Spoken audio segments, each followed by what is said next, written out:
నమస్కారం ఈటీవీ 360కి స్వాగతం. ముందుగా ప్రధాన అంశాలు.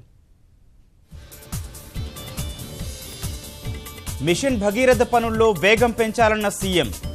ఏడాది చివరికల్లా ఇంటింటికి తాగునీరు ఇవ్వాలని ఆదేశం. వృత్తి విద్యా కళాశాలల్లో భారీగా తగ్గిన సీట్ల సంఖ్య.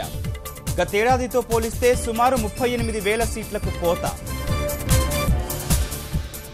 నేటితో ముగియనున్న గవర్నర్ పదవీకాలం. కొనసాగింపుపై కొనసాగుతున్న ఉత్కంఠ.